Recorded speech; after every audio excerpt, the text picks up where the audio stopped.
Hey guys, welcome to Debatin with the boys. I'm Luke. I'm Alan. And today we've got our good friend Josh with us as well. And I guess we were talking about Apple Music being the biggest thing in the music industry this year. Yeah, with all the controversy at the start of the year, obviously, with the whole Taylor Swift thing with Apple Music and stuff. Yeah. Talking about royalties and shit like that. Yeah, I think Apple has long been the big thing in the music industry. I think with the iPod and iTunes, it's certainly Macs and stuff. Revolutionised the music industry in a way. It brought us into the digital age With the whole MP3 players and iPods and stuff. Yeah. I mean, you've got an iPhone. Yeah, I have an iPhone. I have an iPhone. I have an iPod.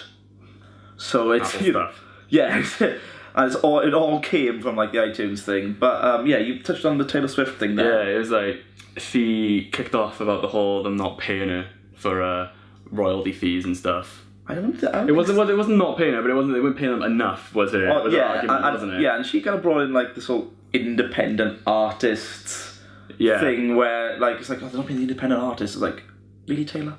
Exactly. I mean, you're gonna get a shitload of sales of your CD and your album. Yeah. Why are you kicking off? Actually, I think she did make a fair point at the time, because everyone wants to get paid for their stuff, and she, in a way, it did bring a lot of stuff to the forefront and things like that, because obviously there was the whole what seemed like a massive PR thing for Apple Music, because everything both. Yeah, all that kicked off before it even launched, so it was a week before, on the 21st of June. She was oh no, I'm not putting my stuff on Apple Music, but it didn't even launch till the 30th. It did definitely feel that it was aimed at her and not for the independent Exactly. bands and things like that. Yeah, you look at it, she looks like the most powerful woman in music all of a sudden. Yeah. And then 5 days later when Apple were oh yeah, we're actually going to pay the bands for these first 3 months that everybody's getting free. Yeah. And then they were oh yeah, and, so they all of a sudden look generous, and their new platform has just got a massive publicity boost. Yeah. Everyone went out, all my friends anyway went out and checked out Apple Music. I have Apple Music. I still have both Apple Music and Spotify. I'm undecided. There's a lot of good things on it. There's some really good playlists and stuff on there as well. And some of the stuff you can't get on Spotify. You can't get on Apple Music. Yeah. But it really did it was a big wake-up call for Spotify as well. Because I know a month ago, maybe 2 months ago, they did actually increase their royalties they're paying back to artists. Yeah. I mean, they've always they're on the forefront of the streaming thing, but they do pay artists very little. I think It is. Yeah, it's point not one of a pence per stream. So unless you're getting something like 1 billion streams. Yeah. It's ridiculous, isn't it? Yeah. Do you use Spotify or Apple Music as well? I'm on Spotify myself. You use Spotify? Do you use Premium or? Yeah, I pay for it, yeah. So, what you do, obviously a little bit more of your money goes back to the artist, I guess. But, if you're just a free user, most people, it's they're not getting anything. I can't at handle all those adverts. No, I'm with you on that one. But, yeah, so after Taylor Swift was she's still not on Spotify now. No, she took her stuff off Spotify for not getting paid enough. I mean, she's setting up stadiums weekly. Left, right and centre, yeah. And, but a greedy businesswoman to me. Yeah. She's doing it right though. She's definitely doing it right. But there's, Spotify have other controversies. Victory Records, bands like Taking Back Sunday, Hawthorne Heights, Continent, Day to Remember. Day to Remember, yeah. Were they still on there? That's a whole other controversy again. But they, all their tracks have been taken off Spotify because of an issue between Spotify and Victory Records over royalty payments. Victory claim they're owed 53 million tracks worth of publishers' royalty payments. 53 million streams? Yeah, 53 million streams. Not 53 million tracks. That would be the biggest library in the world. I know, yeah. Okay, I didn't think about it maybe more. But yeah, so they started taking their stuff down, and it was just a knock-on effect, wasn't it? Yeah, and I think you had a lot of streaming services launch after Spotify. Yeah, it was everyone in their nan was making a streaming service. Yeah, Deezer, YouTube. Some people watch. We watch a lot of music on YouTube. Is it Audio? Audio's just shut down. Yeah. They've just shut down. I don't think it was popular in the UK so much, but US certainly was quite big. Yeah. There's so many you obviously had Pandora and Last FM Tidal is what the bit. Tidal, she's like Jay-Z's one, and like Jay-Z and Beyonce are the most powerful couple in music. Just thought they'd make one as well. Like. Thought they'd make one, But like, nah, it kind of failed. we like I saw a video recently for like where artists are gonna make money in the future. Like, where do they go from here? Yeah, this was a really interesting video. It was a company called Whitestone. Whitestone, yeah. I think there's like the European, like Belgium, Holland, somewhere in that area. Yeah, but the guy was on about like making a social network for like streaming service where essentially you can like either do what seems like a monthly fee or something, or like a good tip. Yeah, so like he started off talking about the death of the album, which I think is a very valid point. Like, I think if you look, especially in pop music, it just seems to be single after single after single after single for artists. Yeah. And then you've just got a track list, which is where Whitestone are actually trying to change things with having artwork as more of an interactive forum for you to collect as well. So that's something that, with vinyl coming back is something you can collect. A collectible thing, it's a new form of collection then. He's kind of looking into the digital age, like with interactive albums. So it's like you get visuals that correspond with like a certain song, not so much like a music video.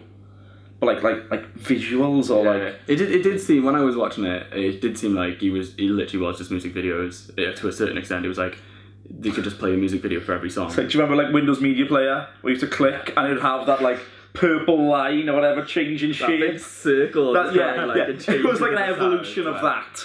It did seem like there was. It was a better version of that, man. But you can edit it by the looks of it, so that when you move your screen, it actually changes. You can look around. And he was saying about like collecting this, and it seems a good idea because, like he says, like, you know, people are buying vinyl because of the artwork. CDs were big because of the artwork. I think a vinyl is also a big thing because it's physical.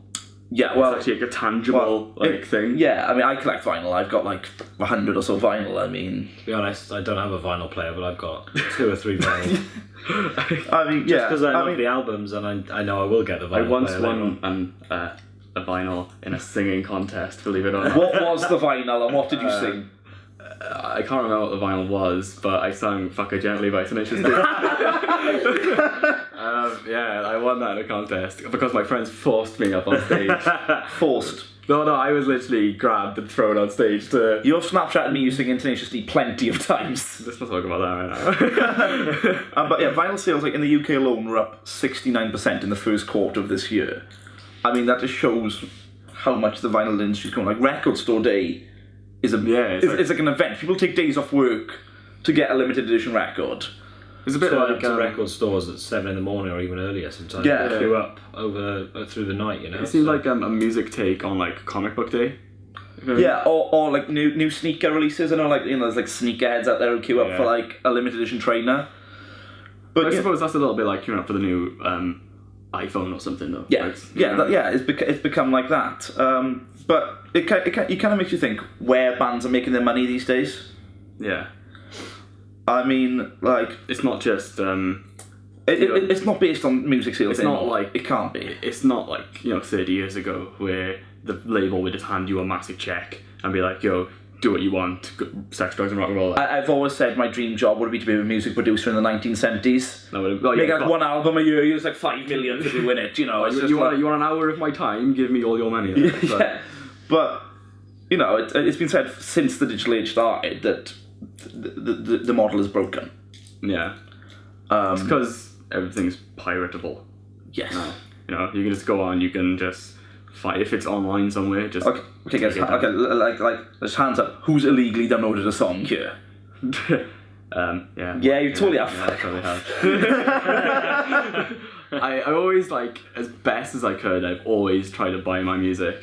Like, I tend to buy the merch. Yeah. If I download an album, I will always buy their merch. I'm a merch and gig guy.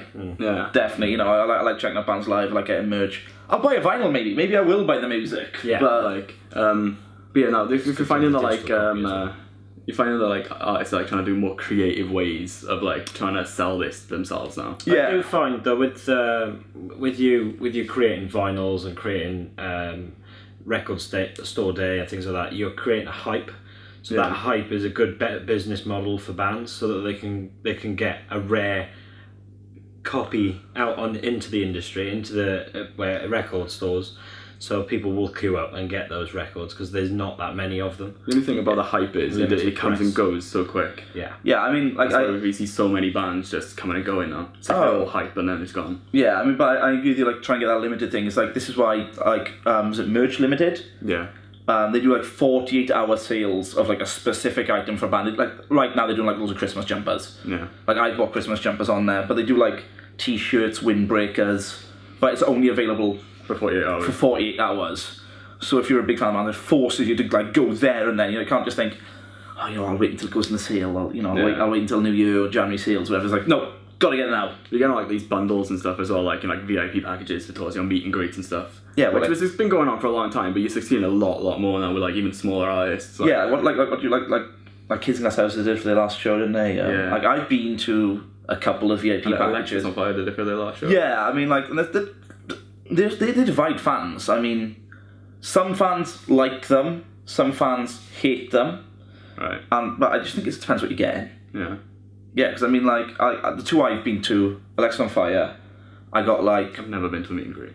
I got like a screen print, a lanyard, and a free vinyl. I got to meet the band, but it wasn't just kind of like, hi, nice to meet you. Yeah. Signed, walk off. We were in a bar at the venue, and like you could go and talk to them as much as you want to get pictures with as many as you want. I got like everything signed, and I got like good access to it. I went to Gaslight Anthem one. Now Gaslight, they pulled it when they first put it up, and then rethought it and put it back available. But that you went in, you watched the sound check. You could like ask them questions if you wanted to. Again, you got early access to merch. You had a lanyard. You had like a poster drawn by the Simpsons artist, which was quite cool, and that's all signed. Is that when you go upstairs? Yeah. And but like that was good. Like watching the sound check, it wasn't just like 1, 2, dum. They played songs and songs you didn't hear at the gig. I heard the Newfound Glory actually did that, and one of our friends told me that they did like a bunch of songs they don't even play anymore. Yeah. They did it during the sound check, like. But it's like your band's doing cruises now. I mean, obviously it's not like small independent bands. I think one of the most famous ones is the Kiss cruise. Yeah, Kiss did everything. You name it. Rock and roll, isn't it, really? Like there's a Kiss pinball machine, man. There's a Kiss coffin. There was a massive Kiss coffin. I bought Kiss aftershave before. Also got a tongue poking out the top. Yeah, I bought Kiss aftershave before because it was like £4 in like fucking the perfume shop. How did it smell? Like Gene Simmons' sweaty sack. Ooh. No, it smelled like a generic aftershave, to be honest, but I was like, it's fucking Kiss, man, it's funny as fuck.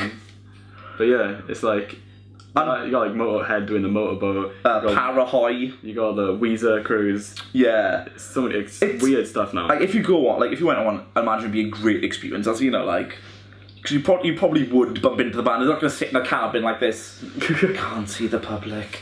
From what I know, is like on the motorboat, it's like it is party from dusk till dawn. Like you wake up at like 9 a.m. and it's just massively blaring metal music, and just everyone's just already in the pool. Like, how do metalheads relax? They don't. I just like we listen to an acoustic song, and metalheads just like all day. I don't. Maybe not quite. That'll probably be really loud. I'm sorry. Yeah. But yeah, like with Kiss, doing everything in merch, Kiss condoms. Like you've seen other bands doing condoms. Yeah, they say JLS did that, didn't they? Yeah. Just Love Safe. Just Love Safe. But what really worried me about the JLS condoms was that JLS's target audience was like 12 years old. Yeah. And I'm kind of like. Hasn't One Direction done that now as well? They've also got condoms. One Erection. Yeah. But like bands are like going back to this like Kiss thing of anything. Like you think like it used to be like t-shirt, hoodie, hat. Now it's like koozies. Tote bags. You got Real Friends doing pillowcases. Like grinders, skate decks. Skate decks been around for a while, but that's more and more common. Like Christmas jumpers. It's really gone out of hand. But that's how they've got to make music these days. I mean, make music. Make music. Make money. Make money to make music. Make music to make money. Got my mind on my money. Right. So basically, what do you guys use a premium service for streaming? Do you just use YouTube? Do you just use free? Do you not mind the ads? Do you guys give in to all of like the premium creative? Do you think VIP concert packages are good? What do you think is going to make money for music in the future? You know, Is vinyl a good thing to still be around? Yeah, let us know in the comments below. Subscribe. And like. UK users, I mean, like Slam Dunk was announced. They announced a few bands the other day. Let us know what you think about that as well. Yeah. That'd be really cool. We'll probably do something on that in the future. Yeah. And thanks for watching, guys. See you soon. Cheers. Cheers.